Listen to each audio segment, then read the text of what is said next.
Bonjour à toutes et à tous. J'ai le plaisir de débuter cette 3e saison de Fortitude avec une invitée exceptionnelle, Rachel Kahn. Vous connaissez tous mon attachement à la nuance, cette vertu qui met en lumière les vérités de toute personne et de toute chose. Appliquée à l'individu, la nuance permet d'apprécier et d'accepter que nous ne pouvons et nous ne devons nous enfermer dans des cases identitaires. Nous ne pouvons nous définir uniquement par nos origines, tant ethniques que sociales. Nous ne pouvons et ne devons agir en fonction d'un modèle que l'on nous imposerait ou que l'on s'imposerait à nous-mêmes. Briser ces dogmes et ces cases est la seule manière de vivre pleinement sa vie et d'exprimer, selon moi, tout ce que l'on peut être. Rachel Kahn est la personnification de la nuance. Nuance dans ses origines, son parcours et ses accomplissements. Née d'un père gambien et d'une mère française, juive ashkénaze, Rachel sera successivement danseuse classique, athlète de haut niveau, juriste, conseillère politique, écrivain, actrice et éditorialiste. Difficile donc de l'enfermer dans une case. Et il ne faut même pas essayer de le faire, car Rachel est une combattante de l'universalisme. Armée d'une langue française parfaitement maîtrisée, dans toutes ses nuances, Rachel Kahn s'oppose aujourd'hui farouchement aux dérives d'un racialisme qui, sous couvert de lutter supposément contre les discriminations, ne fait en réalité qu'en ériger de nouvelles. Toute sa vie, Rachel Kahn a fait preuve de force morale. Aujourd'hui, elle l'emploie notamment à défendre ces valeurs qui nous concernent tous. C'est donc avec un immense plaisir, et non sans fierté, que je vous invite à écouter son témoignage pour Fortitude. Rachel Kahn, bonjour. Bonjour. Je suis absolument ravi de vous recevoir aujourd'hui sur ce nouvel épisode de Fortitude. Merci de votre invitation. Merci de l'avoir accepté. C'est vrai que on peut dire à ceux qui nous écoutent, je peux l'admettre, je peux faire l'aveu que ça fait un petit moment que je vous harcèle pour moi aussi, essayer je confirme. pour essayer de décrocher ce moment avec vous parce que vous êtes tellement sollicité, vous êtes quand même, on va y revenir, très présente dans les médias, hein, que ce soit à la presse écrite, à la radio, à la télé, sur le net, etc. Et c'est vrai sur le terrain. Et sur le terrain. Et sur le terrain.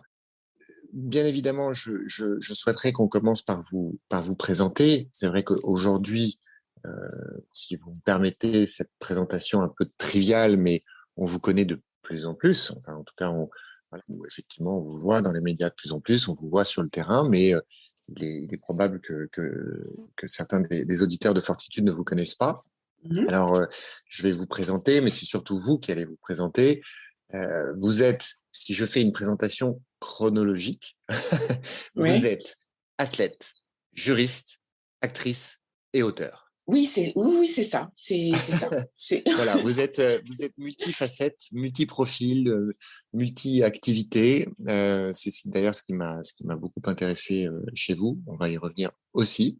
Ouais. Alors moi, ce que je vous propose, parce que je pense que c'est la meilleure façon de le faire, c'est que vous vous présentiez un petit peu votre parcours, les différentes étapes de votre vie, ce qui vous a amené aujourd'hui, et ensuite on abordera bien évidemment les raisons pour lesquelles je souhaitais absolument vous recevoir sur Fortitude, et il y a un certain nombre de sujets, de thèmes que je veux absolument aborder avec vous et qui, je suis sûr, vont passionner nos auditeurs.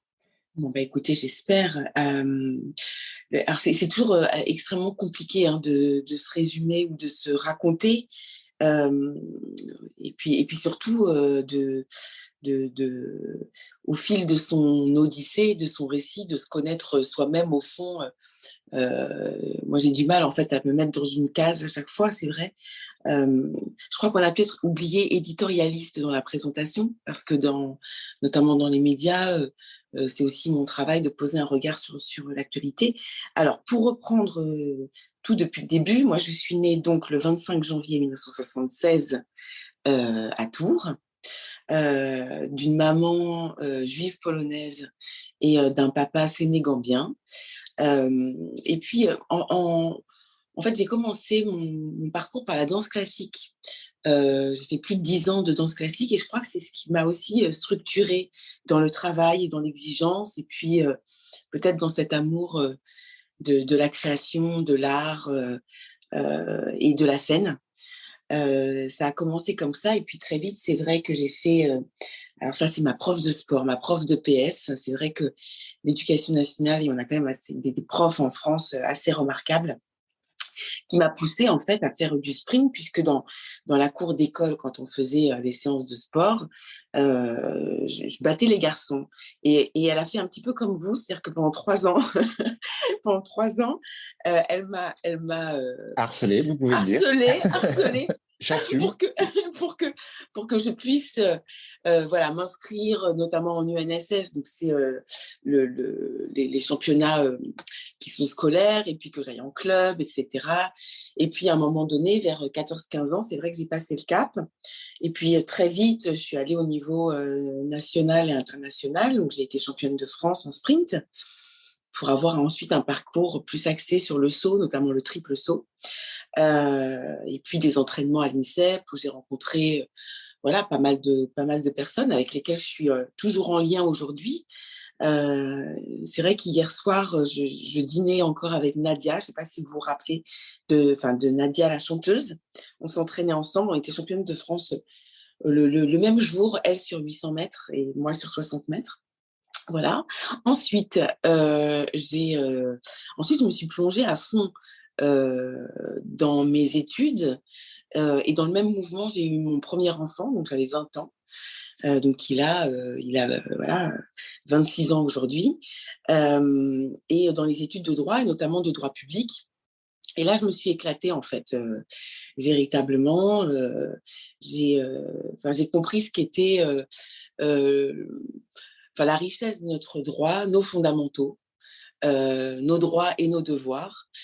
Et puis, ce que la France aussi a apporté au moment de la SDN, donc avant les Nations Unies, sur cette philosophie, en somme, des Lumières, l'humanisme, ce droit des gens, qui est le droit international aujourd'hui, et dont l'actualité est criante d'ailleurs en ce moment. Et puis ensuite, Alors d'ailleurs, je me Oui, permets de vous couper un instant parce que j'ai vu effectivement dans votre biographie, les informations que j'ai pu trouver, hein, que vous pourriez corriger si elles étaient fausses, mais ouais, vous avez fait vos études à l'université Panthéon-Assas, ce qui est une bonne chose puisque moi aussi. ouais, ouais. Vous avez eu un DESS des droits de l'homme et droits humanitaires. Comment vous avez choisi cette voie? Parce que finalement, c'était assez tôt. Ouais. Qu'est-ce qui vous a conduit à choisir cette spécialisation en droits de l'homme et droits humanitaires? Écoutez, je ne pourrais pas dire. Je pense qu'en fait, j'ai enfin, une intuition, ou plutôt, en fait, j'ai fait avec ce qui résonnait en moi. C'est-à-dire que c'est vrai que lors de ma maîtrise, moi j'ai une maîtrise, donc Master 1, en droit communautaire, droit européen. Euh, et déjà, en fait, c'était plutôt ma fibre publique, et peut-être aussi que j'étais influencée par mes parents, enfin, pas par ce qu'ils me disaient, mais par ce qu'ils Hmm. représentaient au niveau international. Moi, c'est vrai que je suis binationale, française et gambienne, européenne et africaine, et que ma mère avait une librairie à l'époque qui s'appelait la Boîte à livres de l'étranger, une librairie à Tours, spécialisée dans toute la littérature étrangère. Donc, c'est vrai que l'international était présent à la maison. Et puis moi, j'ai grandi dans peut-être cette philosophie de se dire qu'on a un état de droit, on n'est pas des peuples, on n'est pas un peuple ethnique, on n'est pas un peuple religieux, mais on est un peuple politique fondé notamment sur nos lumières et cette ouverture au monde, avec une identité, une identité politique qui est une identité en mouvement et ouverte en fait sur l'autre. Et peut-être, je crois que c'est ça qui m'a intéressée dans ces domaines juridiques. Parce que c'est un domaine aussi qui est totalement en construction. Même les juristes purs, on va dire les juristes du droit national, constitutionnalistes, en droit public et même en droit privé, considéreraient presque que le droit international n'existe pas, de manière ironique. Hein, mais c'est vrai que comme les États on passe la majorité de leur temps à violer finalement les règles au niveau international, moi j'avais envie d'y croire en fait, et j'ai envie d'y croire toujours. Voilà, cette création d'une communauté internationale. D'ailleurs, ça me donne l'occasion de faire une première citation de votre livre Racé, bien évidemment, on va revenir dessus beaucoup parce que c'est grâce à ce livre que je vous ai découvert et c'est à partir de la lecture de ce livre que j'ai décidé de vous harceler. Ouais. En fait, c'est la première page de votre introduction. Je pense que ça reprend et ça résume pas mal ce que vous venez d'expliquer. Vous dites, Ouais. je cite, femme européenne et africaine à la fois, binationale, française et gambienne, juive aux origines chrétiennes et musulmanes, animiste avant l'islamisation de l'Afrique de l'Ouest, blanche et noire, je veux aujourd'hui annoncer la couleur, je suis bien dans ma peau. Heureusement d'ailleurs, car si j'étais raciste avec toutes ces races à l'intérieur, ce serait inévitablement la haine de soi. Non, Mhm. un bon résumé de, de Oui, ce que vous venez d'expliquer. Effectivement, oui. voilà, votre origine est ce qui est assez, finalement, de manière assez logique.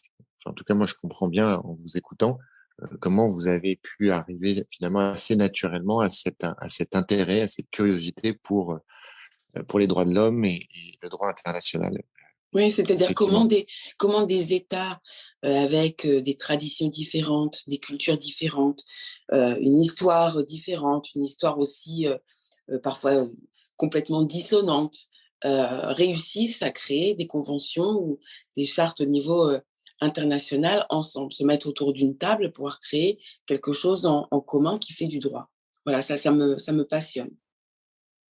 Alors du coup, vous faites vos études, donc Oui, ce DESS, vous faites aussi un DEA de droit international, il me semble. oui, oui, tout à fait. Et ensuite, alors après ou parallèlement, je passe suffisamment de détails sur la chronologie, vous entamez une carrière de conseillère politique. D'abord à la mairie de Paris, donc mairie du 20e, et puis ensuite avec une vice-présidente à l'aménagement du territoire à la région Île-de-France, où l'aménagement du territoire brasse l'ensemble des champs politiques, c'est-à-dire on est sur la liberté d'aller et venir, sur l'environnement, sur l'économie, sur le social, sur le sport, sur la culture, sur la nécessité de logement. Donc c'est en fait ça permet de faire des alliances entre les différents sujets pour avoir des bassins de vie corrects pour aujourd'hui, mais aussi pour prévoir l'avenir. Voilà. Donc c'est comme ça que j'ai travaillé au début en politique, et, par des missions au début, et puis ensuite un conseil auprès des élus. Intéressant. Et c'est de là, après l'aménagement du territoire, qu'à la région Île-de-France, il y a eu un poste qui s'est libéré au cabinet du président Huchon sur la culture, et que ma candidature a été acceptée, et je suis passée ensuite conseillère culture à la région Île-de-France, où là, j'étais plus sur mes sujets de prédilection, disons, euh, sur le spectacle vivant, sur le livre, sur le cinéma, euh, et sur la création plastique, sur les arts visuels, sur le patrimoine, et où finalement j'ai passé plus de 10 ans à la région Île-de-France. Voilà. Plusieurs de mes invités, il y a cette notion d'engagement. Oui, Est-ce que quand vous entamez euh, cette carrière politique, de conseillère politique, que vous prenez des responsabilités dans une institution politique, est-ce que oui. vous avez déjà une idée, une notion, une volonté d'engagement, ou est-ce qu'elle vous apparaît à ce moment-là et comment elle s'est manifestée ou alors pas du tout, peut-être que je me trompe, mais voilà, parce que j'imagine quand même que quand on endosse un rôle comme celui-là, on est censé avoir conscience qu'on fait partie du fonctionnement de l'État, du fonctionnement de la nation. Oui. Certes, on est un rouage, mais on est malgré tout, on fait partie de la machine globale. Et est-ce que vous l'avez perçu avec cette idée voilà, d'un engagement vis-à-vis du pays, vis-à-vis de son fonctionnement, ou ça s'est fait de manière un peu, voilà, peut-être inconsciente et c'est apparu après? Comment, moi j'aime bien cette notion d'engagement et j'aime bien Mhm. entendre mes invités dessus. Ouais. Non, mais mon engagement, il est né quand j'avais 5 ans en danse classique. C'est-à-dire que l'engagement total, l'engagement viscéral, cet engagement en fait qui dit que vous pouvez peut-être apporter une pierre en fait à l'édifice, j'en ai eu conscience extrêmement tôt, c'est-à-dire danse classique avec cette exigence et cette volonté, notamment à travers l'esthétique, de donner le meilleur de moi-même et peut-être de dépasser mes limites dans ce champ-là. Et ça, en fait, c'est jusqu'à aujourd'hui, c'est-à-dire que ça fait partie de mes fondamentaux qui certainement, enfin même, oui, qui c'est sûr, m'ont permis ensuite d'être championne de France, donc d'avoir aussi à un moment donné l'équipement de l'équipe de France, donc c'est ce survêtement bleu, blanc, rouge, de représenter la France dans des matchs au niveau international. De cet engagement ensuite, ça s'est traduit. Alors j'ai fait un petit peu de scène dans un groupe hip-hop, mais pour transmettre aussi un message. Et puis après, d'un point de vue juridique, avec ce droit en mouvement, c'est-à-dire d'apporter aussi des réflexions peut-être un peu à la doctrine juridique, un autre regard. Et pour ça aussi, il faut un engagement parce que de toute façon, on ne passe pas des heures et des heures à l'entraînement ou des heures et des heures dans une bibliothèque si on n'est pas éperdument engagé pour tenter d'apporter quelque chose et de partager quelque chose, de transmettre quelque chose. Alors ensuite, lorsque c'est vrai que tous les matins, et ça me fait rire en fait par rapport à Racé, à la sortie de Racé, mais on y reviendra, quand tous les matins, pendant plus de 10 ans, vous traversez un Porsche et vous passez sous ce drapeau bleu, blanc, rouge, effectivement, il faut aimer la France. C'est compliqué, en fait, c'est compliqué de travailler pour une institution et même si c'est à l'échelle territoriale pour son pays, sans être engagé pour son pays. Voilà, donc, mais c'est venu assez tôt, c'est pas venu au moment de la région Île-de-France ou c'est pas venu uniquement en travaillant auprès des élus, c'est-à-dire ce sont des couches d'engagement qui se sont succédées, mais l'engagement était là très tôt. C'est votre réponse est fascinante parce que c'est vrai que moi j'avais abordé les choses sous un angle finalement assez limité, assez circonscrit, qui était cette idée d'engagement vis-à-vis de la nation et avec l'œil rivé sur cet aspect politique de votre carrière. Et en fait, par votre réponse, vous avez démontré que l'engagement c'est autre chose et finalement c'est une forme de dépassement de soi. Oui. On a conscience qu'on contribue à autre chose que soi-même. On comprend bien l'intuition de l'enfant vis-à-vis de la notion d'effort, vis-à-vis de la notion de se dépasser, de s'inscrire dans une discipline et dans des règles qui nous sont extérieures, mais auxquelles on est prêt à se soumettre, Oui. puisque la danse classique, c'est bien évidemment extrêmement difficile, extrêmement cadré, c'est très codifié et voilà, il y a un don de soi qui est très important, bien évidemment. Et à partir de là, vous avez cultivé finalement ça fait partie de vous et dans la suite de votre parcours, vous êtes tout de suite impliqué dans une idée de donner un peu au-delà de ce que vous êtes uniquement en tant que personne, de contribuer. Oui, c'est ça. Et finalement, je pense que voilà, la contribution et l'engagement, c'est des notions qui sont finalement assez proches. Tout à fait. Et l'engagement, oui, c'est toujours aussi un don de soi, peut-être un peu de perte de soi pour s'oublier, pour partager avec les autres. Et c'est vrai que la danse classique, avec cette esthétique éperdument exigeante, avec cet effort sur son corps permanent, avec aussi cette exigence finalement presque, enfin, le geste parfait, c'est quelque chose d'inaccessible comme ça. Mais je pense que de toute façon, l'esthétique, je pense que l'être humain peut mourir pour l'esthétique. C'est-à-dire que quelque chose qui nous transcende comme une musique, comme un geste, comme un tableau, etc., on peut se dire, OK, je peux disparaître pour que cette musique, cette composition puisse exister. Et après, ce que vous avez dit sur se soumettre à des règles et se soumettre à cet effort pour atteindre quelque chose, ça entre en lien aussi avec le droit, parce que la notion de souveraineté, c'est ça. C'est-à-dire que la souveraineté nationale, et on a tous les échanges aujourd'hui par rapport à l'Europe, la souveraineté, c'est une reine, en fait, qui décide de se soumettre au niveau international à d'autres règles. Mais la souveraineté peut toujours défaire ce qu'elle a fait ou faire ce qu'elle a défait. Et c'est ça l'engagement, en fait. L'engagement, c'est de décider d'agir en souveraine et en maîtrise peut-être de son récit, mais pour quelque chose qui nous dépasse. Et moi, assez jeune, en fait, j'avais cette phrase, parce que l'engagement aussi, il vient d'une transmission. C'est que on est dans une lignée, on a un héritage. Et cette phrase de Gainsbourg, hein, c'est je connais mes limites, c'est pourquoi je vais au-delà. Et c'est ça l'engagement.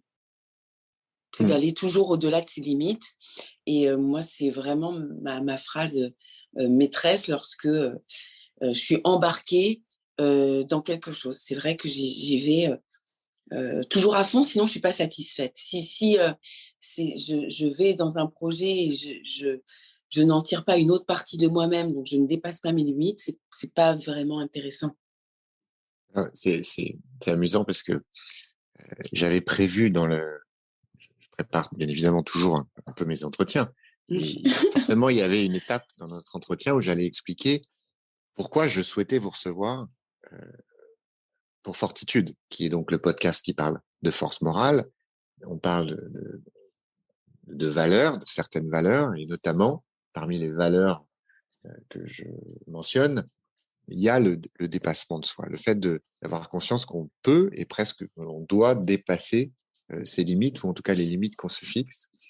Mais j'avais pas du tout prévu qu'on en parle maintenant. Ah oui, d'accord, oui, d'accord. J'avais prévu. Non, mais c'est pas ça. Au contraire, Ouais. justement, c'est tout l'intérêt d'une conversation qui est libre. Oui. Mais j'avais prévu d'illustrer pourquoi je voulais vous faire venir, mais avec autre chose.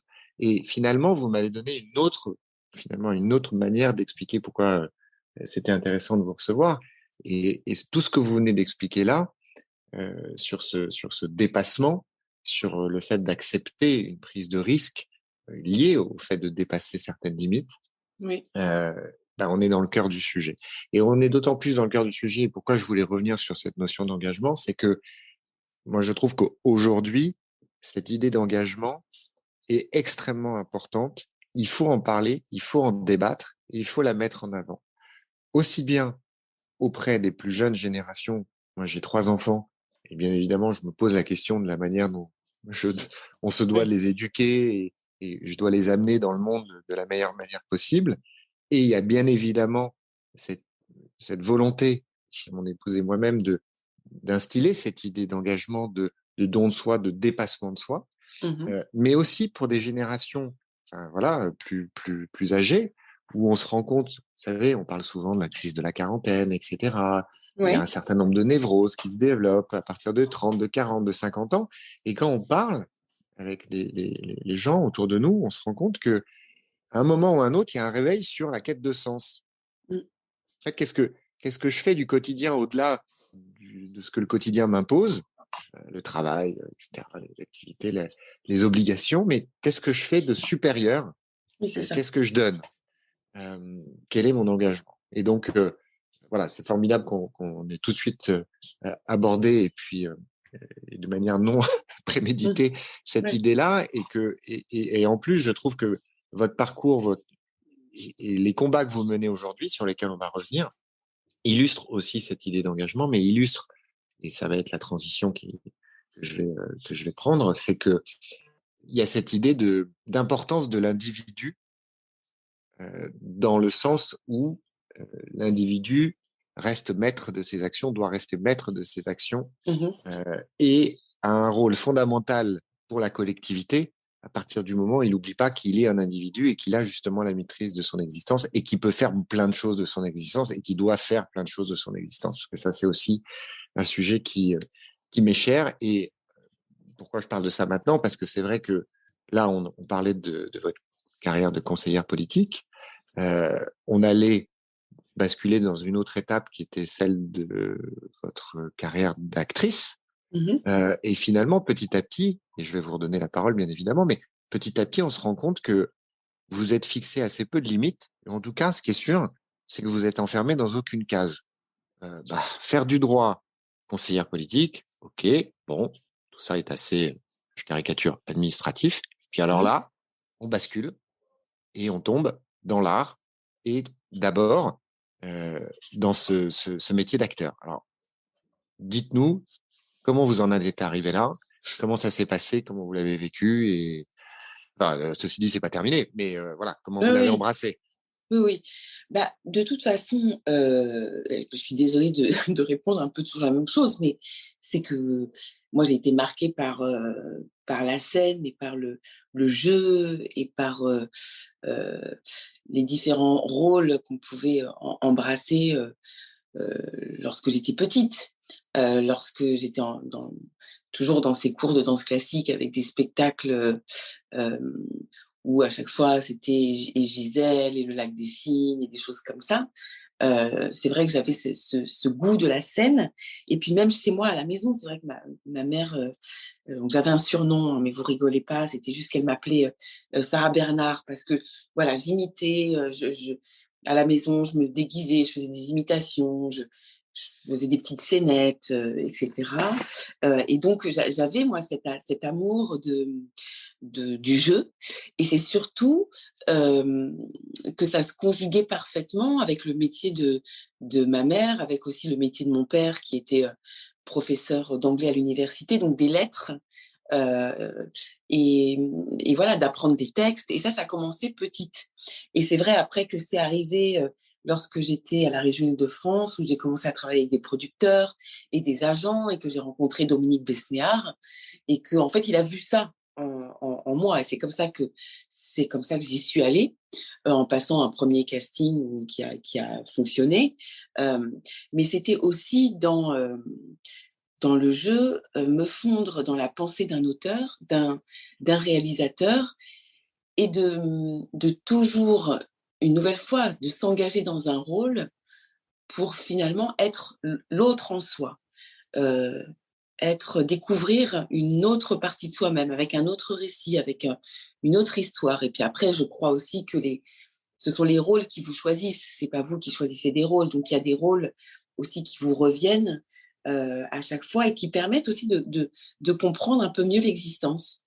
Donc, donc c'est vrai que bon, moi j'adore, hein, j'adore jouer, que ce soit au cinéma, mais aussi au théâtre, avec cette rencontre du public, mais aussi avec ce spectacle vivant euh, qui, euh, qui est chaque soir complètement différent. C'est-à-dire qu'on peut interpréter, et même on doit interpréter le même rôle, mais toujours d'une manière différente, parce que c'est du spectacle vivant et on fait avec ce qui se passe. Et je pense que dans la vie, ça permet aussi d'expérimenter quelque chose. On parle du mot actrice, mais c'est vraiment ce mot qui permet l'action.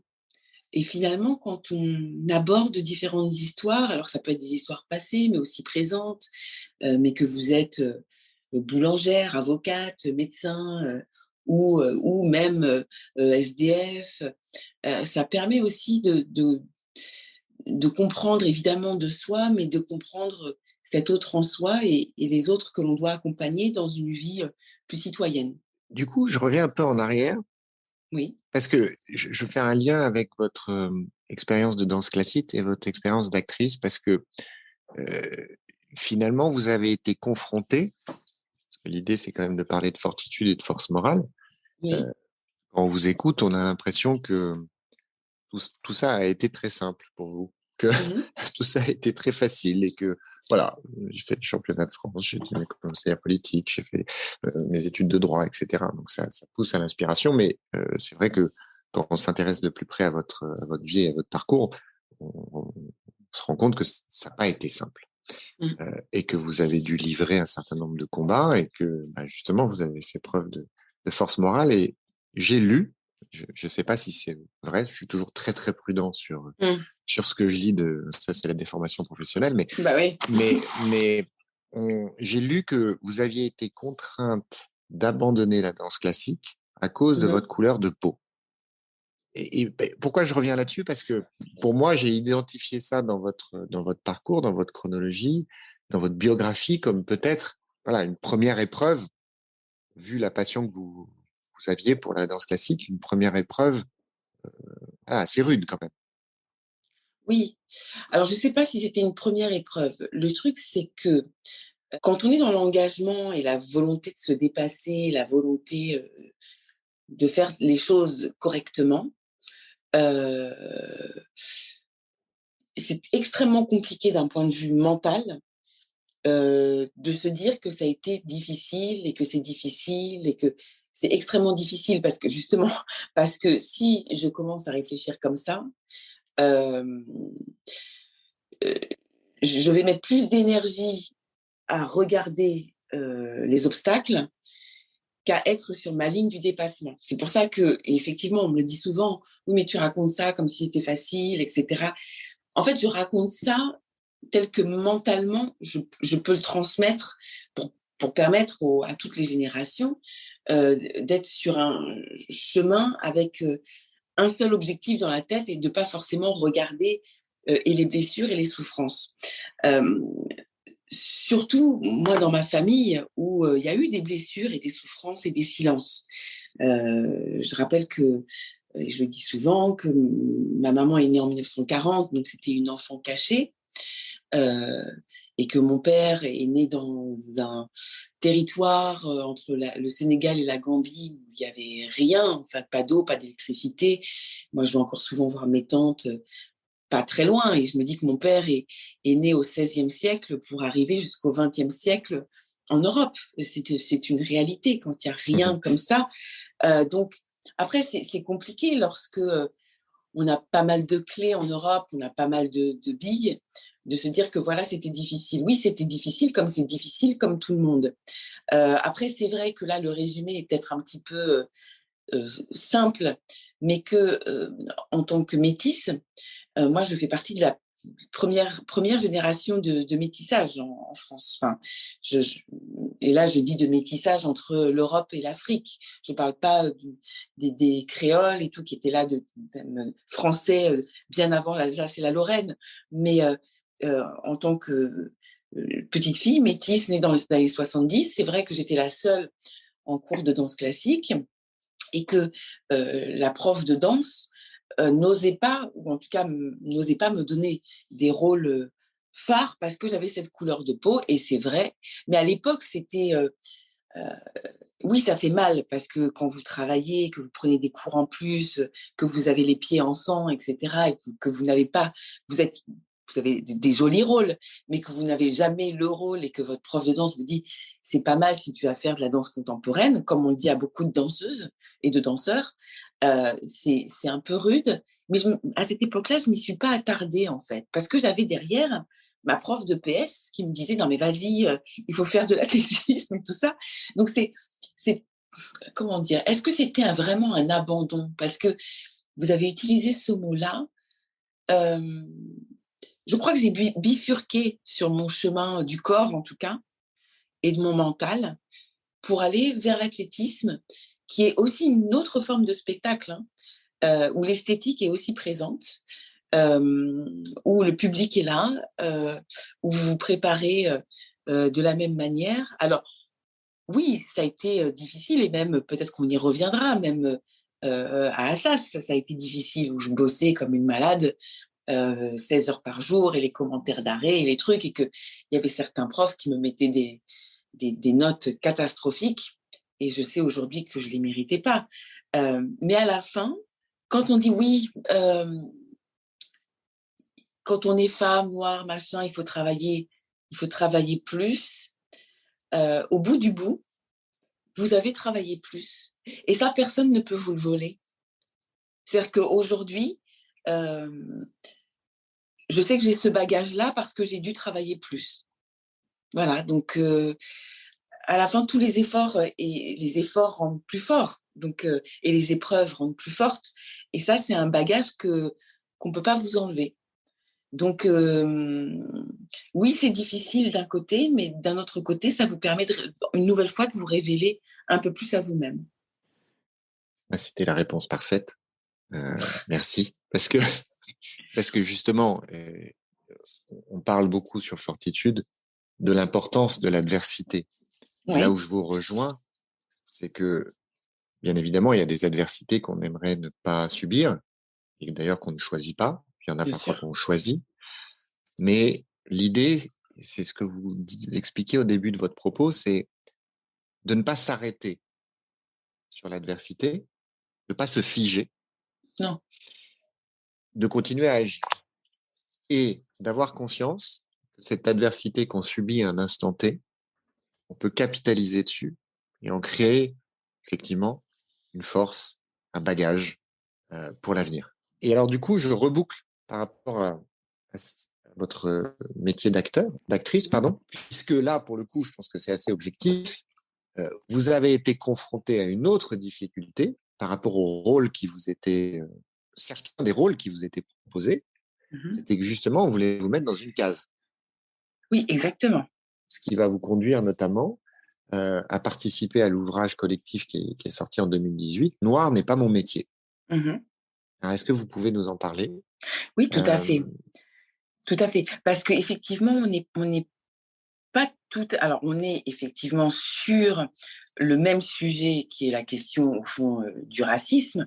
Et juste préciser que c'est pas parce qu'on continue d'avancer qu'on fait un déni de réalité. Moi, si j'ai choisi en droit, notamment en droit international, de travailler sur le principe de non-discrimination, c'est parce que éperdument, et du fait de ma famille aussi, c'est que éperdument, je suis consciente de ces formes de ces injustices et de cette inhumanité-là, en fait. Donc, mais ensuite, c'est vrai que sur l'ouvrage Noir n'est pas mon métier, et notamment sur ce titre qui fait partie en fait de mon texte, euh, c'était de dire, surtout quand on est comédienne, que c'est très précisément l'inverse. Une comédienne se met dans la peau ou un acteur se met dans la peau de son personnage. Et en aucun cas dans une couleur de peau pour finalement nourrir des clichés du noir sur un écran.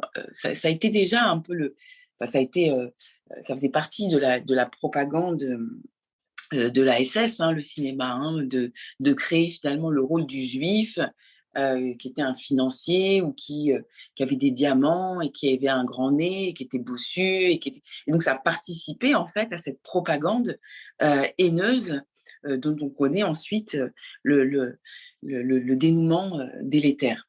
En plus, on est quand même dans une société de l'image. Il était hors de question, en tant qu'actrice, finalement, d'être complice de quelque chose de tout à fait malsain dans la société qui serait de nourrir le cliché des Noirs à l'écran. Ça, c'était le premier champ. Mais lorsque j'écris aussi Noir n'est pas mon métier, ça vaut pour tout le monde. C'est-à-dire que Noir n'est pas un métier, Noir n'est pas un rôle, que ce soit en tant que comédienne, que ce soit en tant que médecin, que ce soit en tant que tous les métiers, mais aussi de le faire comprendre par rapport à certains leaders identitaires qui, au fond, en font un métier. Vous voyez ce que je veux dire? C'est-à-dire qu'on ne peut pas dire noir n'est pas un métier d'un côté, concernant le métier d'actrice, et après aller sur tous les plateaux et ne défendre que des trucs racialistes. Parce que là, que le fait parce que d'être noir. que le fait d'être noir, parce que là, très précisément, c'est un métier. Et certaines Mmh. personnes, aujourd'hui, ont fait du fait d'être noir un métier. Et c'était quelque chose de beaucoup plus, en tout cas pour moi, beaucoup plus complexe qu'une revendication euh, simplement par rapport aux injustices du cinéma. C'était quelque chose de beaucoup plus universaliste et humaniste. Noir n'est pas un métier. C'est quelque chose qui s'adresse à tout le monde, pas simplement aux blancs. Voilà. Et c'est intéressant parce que c'est vrai qu'aujourd'hui, en plus, on le voit, on a une autre manifestation que je trouve très perverse de tout ça, par rapport d'ailleurs au métier d'acteur. Euh, c'est aujourd'hui les interdictions qu'on voit poindre pour certains comédiens d'endosser des rôles qui ne correspondent pas, entre guillemets, à leur identité personnelle. Oui, Je mais ça, m'explique. C'est Scarlett Johansson qui a été obligée de renoncer à un rôle qu'elle devait jouer d'un transsexuel.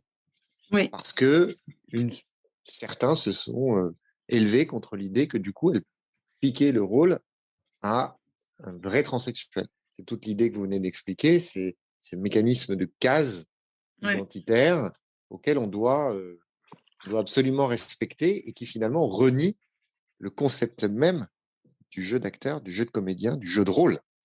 Et puis au-delà du métier d'acteur qui nous déshumanise.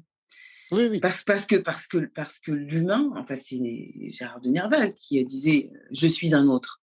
Mais c'est profondément ça. Comment on peut vivre simplement sous le prisme de l'essentialisme et donc ça tue toute idée de travail aussi. C'est-à-dire que donc on est, admettons, voilà, je nais noire, et donc toute ma vie, je ne vais faire que des choses qui sont relatives à ma naissance, sans finalement avoir un besoin de travailler, de chercher ces autres en moi-même, et justement sans dépassement de moi-même.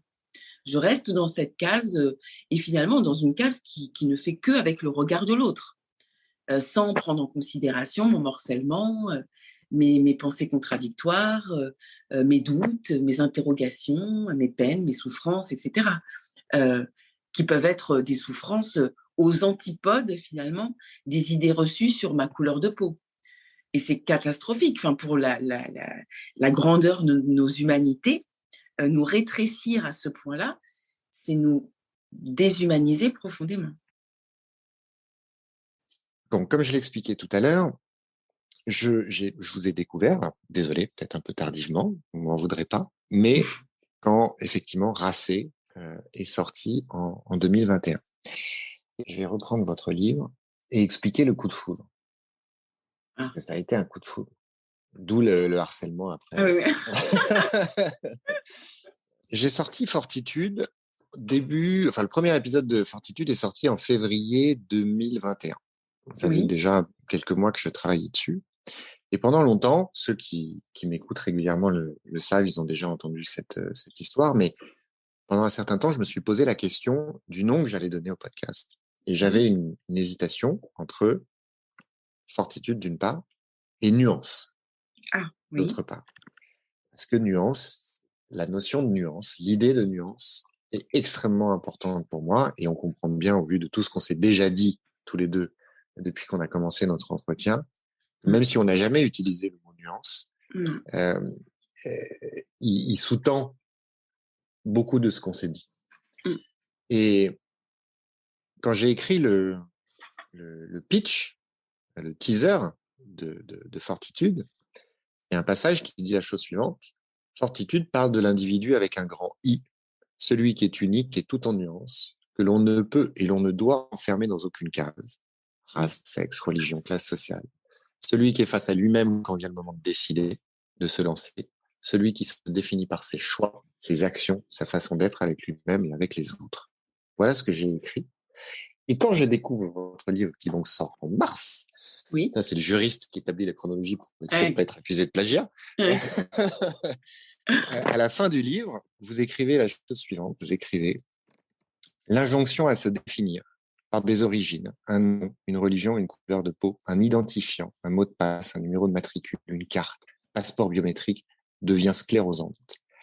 La bataille des identitaires est bien nommée, qu'ils soient pour ou contre les contrôles de police abusifs, masque difficilement une volonté de diviser la société par la question d'identité.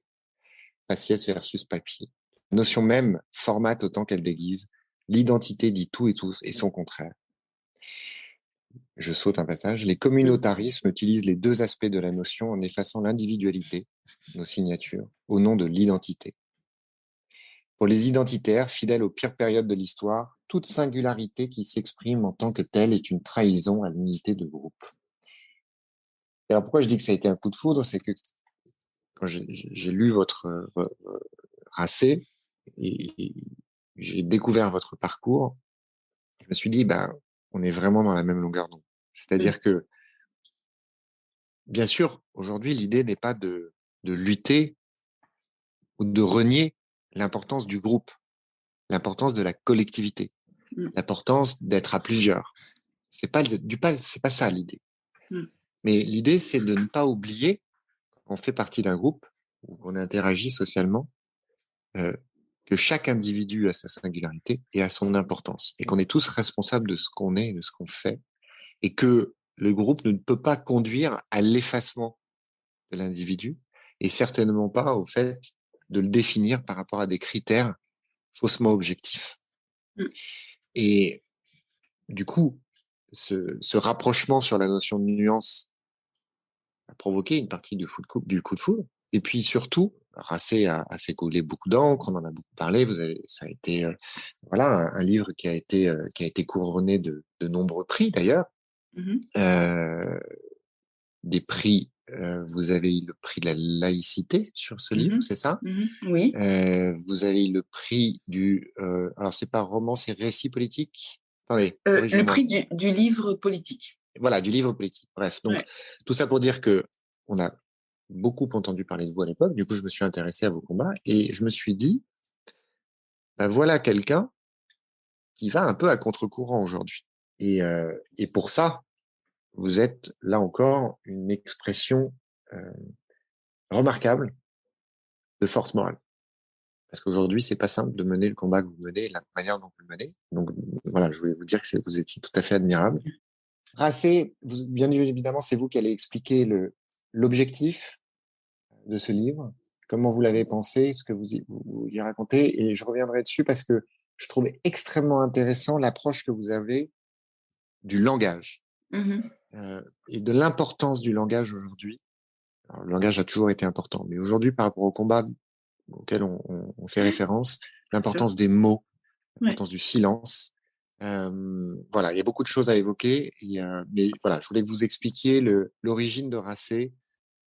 Alors, concernant Racé, euh, peut-être commencer par ce malaise que je commençais à sentir de plus en plus fort euh, de ces personnes qui, soi-disant, luttent contre les discriminations, euh, tout en discriminant et en séparant les personnes les unes des autres. C'est-à-dire que pour moi, vous avez parlé du faciès, par exemple, c'est extrêmement compliqué, je n'arrive pas à comprendre la cohérence. D'un côté, euh, de lutter contre les contrôles au faciès, et de l'autre côté, que les gens qui ont telle ou telle faciès doivent s'exprimer de telle ou telle manière. À un moment donné, j'ai compris que ces personnes-là, hein, les activistes qui se disent antiracistes, finalement, je ne les intéressais pas vraiment. Ce qui les intéressait, c'était simplement ma couleur de peau, comme les racistes. Qu'en fait, mon existence, mon parcours, justement, ce que j'avais pu faire, mes traditions héritées de mes parents, de mes grands-parents, de cette conjugaison des continents, ça les intéresse pas, en fait. Ce qui les intéresse, c'est d'avoir quelqu'un qui travaille pour cette cause et qui finalement est une cause malsaine, de séparer les gens, très revancharde, qui prend une forme de jouissance au mépris sur les réseaux sociaux. Et pour moi, juste après Noir n'est pas mon métier, c'était douloureux de voir que finalement on avait écrit ce livre-là et que certains en ont fait un objectif de vengeance. Et ça, c'est pas ma voix en fait. C'est pas du tout ce dans quoi je suis née. C'est pas du tout mon héritage. C'est pas du tout ce qui m'a été transmis. Et pareil, toutes ces mouvances décoloniales.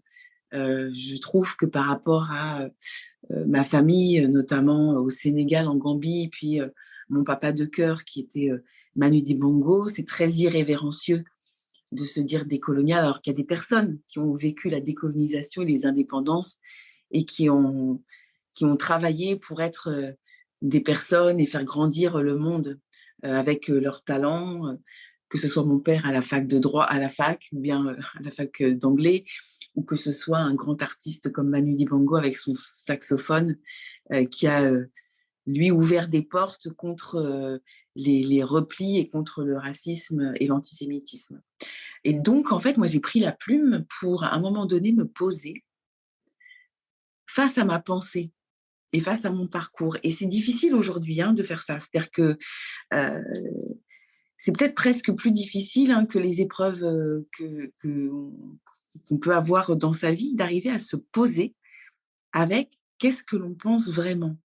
Alors même qu'on est dans un moment où, avec les réseaux sociaux, avec les chaînes d'information en boucle, avec le buzz, avec les clivages, avec des gens qui vous dictent ce que vous avez à dire et comment vous devez les dire. Là, c'est un clin d'œil par rapport au langage que vous évoquiez tout à l'heure. Quelle est ma pensée? Où est-ce que je veux aller? Qu'est-ce que je veux faire? Qu'est-ce que j'ai à dire? Et en fait, je me suis rendu compte que on était, et ça rejoint en fait vos combats, hein, dans cette autocensure. Que finalement, il y a des choses qu'on ne peut plus dire. C'est-à-dire que je ne peux plus dire de certaines personnes, noir n'est pas un métier. Je ne peux pas le dire à des noirs, par exemple. Mais pourquoi?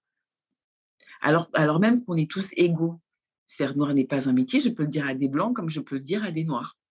Voilà. Et donc, j'ai voulu euh, évidemment me rapprocher au plus près de ma pensée, au plus près de mon héritage, et puis d'être dans une lignée de ce que j'ai défendu, de ce que j'écrivais depuis toujours. C'est-à-dire que très tôt, j'ai écrit Les grandes et les petites choses, qui est un ouvrage, mon premier roman de 2016, qui est adapté en BD, qui sortira en bande dessinée chez Nathan en octobre. Les grandes et les petites choses, donc la grande histoire, mais aussi nos petites histoires. Euh, J'écrivais aussi ma mémoire d'afro-yiddish ou Noir et juive, la liberté de l'espèce. Et donc, dans cette lignée-là, trouver une réponse en fait à ces dogmes délétères qui viennent principalement des États-Unis et qui colonisent notre société, notre héritage républicain, humaniste, universaliste, et surtout notre héritage de la méritocratie. Et c'est vrai que depuis ces dernières années, on est dans quelque chose plus de l'ordre de la victimocratie. Regarde mes blessures, regarde comme je souffre. Mais ça ne fait pas une vie, en fait. Hein. C'est-à-dire qu'on ne peut pas se dire qu'on a bien travaillé en montrant ses bobos. C'est impossible. Et montrer ses bobos ne vous a jamais donné une place privilégiée dans la société. Enfin, c'est-à-dire c'est impensable. C'est le monde à l'envers. En revanche, comment vous allez réparer vos blessures, mais sans un esprit de vengeance et guerrier, ça m'intéresse. Et donc, j'avais envie vraiment de me pencher sur ça dans un moment où la société se divise entre ceux qui déconstruisent et ceux qui veulent créer une société cloisonnée avec à l'intérieur des identités carcérales. Donc, vous n'avez pas le droit de sortir de ce que vous représentez. Et ceux aussi qui veulent, malgré tout, et je pense que ça fait partie de cette majorité silencieuse, qui veulent construire et retisser et réparer, malgré nos histoires, malgré l'antisémitisme, malgré le racisme, malgré toutes les formes d'injustice, qui veulent en fait peut-être remettre de l'humain au centre, plus que de l'universalisme, de l'humanisme profondément au centre. Et ça, c'est extrêmement compliqué à faire comprendre. Et vous parlez de nuances. La nuance est un combat où il faut être armé d'une force inouïe pour faire comprendre, en fait, que ce n'est pas parce qu'on est dans la réparation et dans la volonté de réparer qu'on est dans la négation des batailles contre les injustices, le racisme, l'antisémitisme et autres. Et donc voilà, et je voulais me rapprocher évidemment de ce langage, de cette langue française qui est une langue magnifique et qui m'a été transmise par des parents qui au départ ne parlaient pas français. C'est-à-dire que voilà, c'est mon père principalement qui parle 6 langues, donc le français c'est sa 6e langue, et qui m'a transmis cet amour des mots, cet amour de la bibliothèque, et qui au fond me disait en creux, un artiste, un auteur, mais ce que nous sommes en tant que citoyens français, nos origines, c'est la bibliothèque. C'est l'infinité de nos lectures, c'est l'infinité de nos récits, c'est la réinterprétation de tous les textes, et notre origine se retrouve dans l'ensemble des livres. Et aujourd'hui, lorsqu'on vous interdit d'écrire un bouquin parce que vous n'avez pas la bonne couleur de peau, ou je vois quand Tracé est sorti, alors même que j'étais co-directrice d'un centre culturel, d'avoir une responsabilité dans la culture et de ne pas pouvoir écrire un livre, que ma liberté d'expression soit entachée parce que soi-disant ce que je dis est une traîtrise, alors même que la traîtrise, je la définis dans le bouquin, c'est-à-dire que c'était une mise en abîme en fait. La sortie du bouquin a illustré ce que très précisément je voulais illustrer. Donc c'était assez inouï comme truc, mais c'est-à-dire qu'en se rapprochant de sa propre pensée, ça a créé un bordel, en fait. Donc c'est assez fou.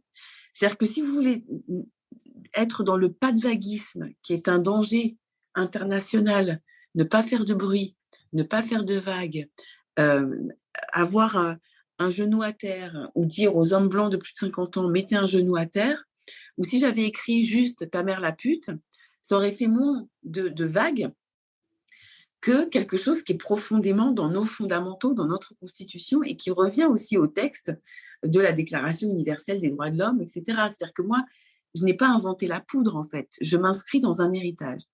Et ensuite, je me suis attachée à ces nouveaux mots et à ce nouveau langage qui est pour moi le début, le langage, ce langage-là, quand on dit par exemple racisé, qui veut dire en gros que vous êtes une victime à vie, mais quelle que soit votre vie, euh, ce mot est le début du séparatisme. C'est-à-dire que vous avez des personnes qui seraient racisées et d'autres qui ne seraient pas racisées, quelles que soient vos actions, etc. Alors oui, racé, c'est un pied de nez à ce mot racisé parce que, c'est un joli mot de la langue française. Et comme tous les jolis mots de la langue française, il a plein de définitions en lui, contrairement à racisé. Et en général, ces nouveaux mots qui n'ont qu'une seule définition ou qui ne permettent pas l'interprétation. Et ce mot, c'était de dire à la fois que voilà, j'ai plein de racines en moi et qui viennent d'un peu partout. Et comme dirait Sénèque, et, et, euh, et, euh, et aussi parce que racé, c'est ce mot de la langue française qui renvoie à une forme de dignité, alors même que racisé vous renvoie à vie, à vous déshumaniser et à ne prendre de vous que le moment où vous avez été victime de racisme. Et même si vous n'avez pas encore été victime de racisme, vous le serez un jour. Donc voilà, c'était une réponse avec une forme aussi d'humour dedans, ce mot-là, et qui a porté après toute mon écriture. Effectivement, vous avez construit tout votre récit autour du langage. Oui, Ça tout commence à par fait. au nom de tous nos mots. Bien évidemment, on comprend le jeu de mots, Oui, même si c'est MOTS, on oui, comprend l'idée qui est sous-entendue avec MAUX. oui, Ensuite, les mots qui séparent, oui, les mots fourre-tout et les mots qui réparent. Et vous parlez aussi du silence. oui, Et je trouve votre approche était très intéressante parce que non seulement elle colle à la réalité, puisque c'est vrai que, comme vous l'avez dit, aujourd'hui, on voit une évolution du débat public. Que, voilà, aujourd'hui, les mots, il y a une police des mots. On est à la veille de quelque chose qui peut paraître très inquiétant et qui est mm, effectivement une atteinte assez sournoise qui avance, pas si masquée, mais voilà, pas forcément toujours de manière évidente, mais qui avance chaque jour et qui mm, aboutit à ce que ben, finalement on soit privé de notre liberté de nous exprimer de la manière dont on le souhaite. mm, Donc ça colle à cette réalité, puis ça colle aussi à un autre aspect qui est, quand on connaît un peu l'histoire, extrêmement important, c'est que tout vient des mots. oui, Tout vient du langage et des mots. C'est Don Miguel Ruiz dans ses fameux accords Toltec, qui d'ailleurs le premier accord, qui est il faut que votre parole soit impeccable, rappelle que le mauvais usage de la puissance de la parole crée l'enfer.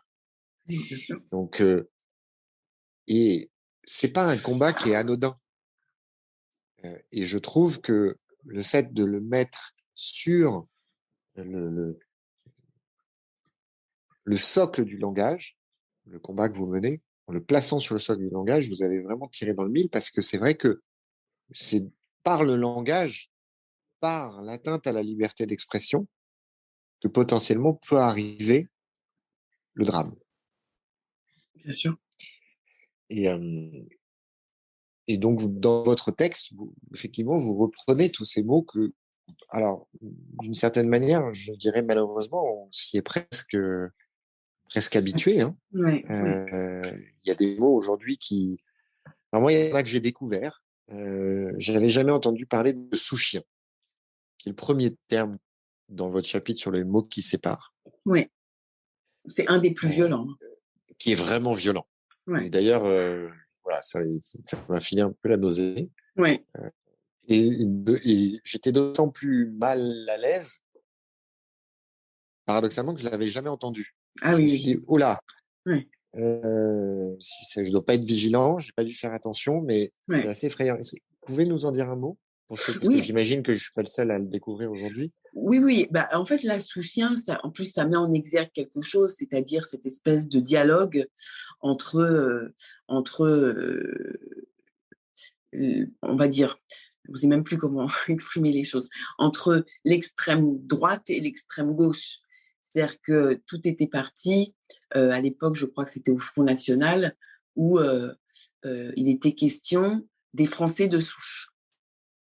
Il en est encore question aujourd'hui. Donc, les Français de souche, et à cela répondait l'extrême gauche en disant voilà les sous-chiens, opposés en fait aux personnes racisées en gros. Voilà. Mmh. Et donc ce mot-là qui draine, et même voilà dans la sonorité de ce mot, c'est-à-dire que le sous-chien finalement, donc le français de souche pour les uns et le sous-chien pour les autres, est n'est pas un homme en fait. C'est un sous-chien. Il n'est même pas un homme, il n'est même pas un chien, c'est un sous-chien. Et donc, on a tout l'esprit de vengeance et tout l'esprit du séparatisme qui se retrouve dans ce mot. Et ce qui est très dangereux, et vous le disiez très bien, c'est que ce mot, moi, je l'ai entendu à des terrasses de café, je l'ai même entendu par des gens qui m'étaient proches à l'époque. Oui, mais lui, c'est un sous-chien. Oui, mais donc, eux, les sous-chiens. Mais c'est juste impossible. C'est-à-dire que nous, dans notre héritage français, c'est impossible de parler comme ça. C'est impossible de dire français de souche et c'est impossible de dire sous-chien. Euh, et, donc, et donc, voilà, c'est le premier mot que je voulais euh, écrire dans Racé parce que ça montre ce déchirement de notre société par les mots et surtout cette haine véhiculée par les mots. Cette haine de l'autre véhiculée par les mots. On n'est pas en train de parler d'une crainte de salon, d'intellectuel. On n'est pas en train de parler de quelque chose d'abstrait. On n'est pas en train de parler de quelque chose de diffus. Bon, et il y a d'autres sujets aujourd'hui. Il y a l'inflation, il y a la guerre en Ukraine. Non, c'est une réalité et une menace euh, qui est très forte et à laquelle on doit tous être vigilants. Et on doit être vigilant de plusieurs manières, en écoutant, en observant, en se renseignant, en lisant, en se cultivant. Et on doit être vigilant dans la manière dans le rôle qu'on joue, nous, bien évidemment, dans tout ça. Et Ouais, donc, en dans tant la que manière, citoyen. en tant que citoyen, et c'est un combat qu'on doit tous mener. Il n'y a pas de, il y a des figures de proue, bien évidemment. Il y a des gens comme vous qui voilà, portent leurs paroles plus loin, qui ont un écho plus grand, mais c'est de notre responsabilité à tous. Et là, il n'y a pas d'arrière-pensée politique hein, là-dedans. Il n'y a pas, c'est des combats qui peuvent être menés à gauche, à droite, au milieu. Exactement. C'est un combat pour une cohésion, pour une préservation d'une liberté dont on oublie trop souvent qu'elle est un peu la mère de toutes les libertés. Moi, je considère que la liberté d'expression, la liberté de conscience, euh, c'est un peu la liberté cardinale, parce que de celle-là dépend les autres. Bien sûr, tout à fait. Euh, et donc, ça nous appartient à tous. Et c'est vrai que, ben voilà, que ce soit un podcast, que ce soit un article, que ce soit une conversation à une terrasse de café, on doit tous être vigilants. On a tous notre rôle à jouer parce que une petite conversation qui peut vous paraître anodine peut avoir des effets qui sont considérables. Et l'importance du langage, il faut être vigilant à ce qu'on entend, ne pas laisser certains mots survivre Oui, d'une certaine manière. Et à la fois, on doit être responsable de notre propre langage. tout à fait. On doit être responsable de notre propre langage parce que aujourd'hui, le combat, il se mène là, au Mm. niveau des mots et au niveau du langage, et vous l'exprimez très bien. Et c'est pour ça que j'invite bien évidemment tous ceux qui n'ont pas encore lu à lire votre livre. Et j'ai adoré aussi le fait que vous consacriez une place importante au silence. Mhm. À quel point le silence est oublié aujourd'hui. Et vous le disiez, on a un mode de vie, un rythme de vie, les réseaux sociaux, la manière dont les médias communiquent, le traitement de l'information, l'immédiateté, la rapidité, qui fait que tout ça Les gens qui vous renie. harcèlent aussi. Ouais. Mm. Ouais. Ah, ok, d'accord, j'ai compris. Non, mais tout ça ne laisse aucune place au silence. Et pourtant, le silence est si important. Et vous dites, dans votre livre, vous avez ce passage que je trouve très joli, où vous dites, petite, mon écoute était guidée par la peur d'un père sévère. Si je parlais pour ne rien dire, la justesse de mes mots n'avait d'écho que l'injustice de ses gestes, autre versant des cultures africaines. À cette époque, la radio envahissait toutes les pièces de la maison. Alors j'ai appris à écouter avant de savoir parler. Par notre retrait dans l'écoute, l'imaginaire se déploie au sein des mots de l'autre pour faire la vérité. Pour citer Plutarque, une phrase que j'aime beaucoup, que je répète souvent, qui disait déjà à l'époque, on dit encore que la nature, en nous donnant deux oreilles et une seule langue, voulut nous obliger à moins parler pour mieux entendre. Oui, Pourquoi mais le c'est vrai, silence? c'est le silence. Parce que le silence, c'est ce qui m'a été transmis. Et, et l'importance du silence m'a été transmise profondément. Évidemment, euh, j'ai compris très tôt qu'il y avait des silences de l'histoire dans ma famille. Mon père est quelqu'un de très taiseux, c'est-à-dire que mon père collectionne à la fois les silences et les dictionnaires. C'est-à-dire que lorsque l'on s'exprime, c'est vraiment pour dire quelque chose, mais avec les mots justes. Il ne supporte pas l'injustice des mots.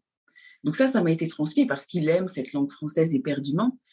Ça m'a été transmis vraiment fortement.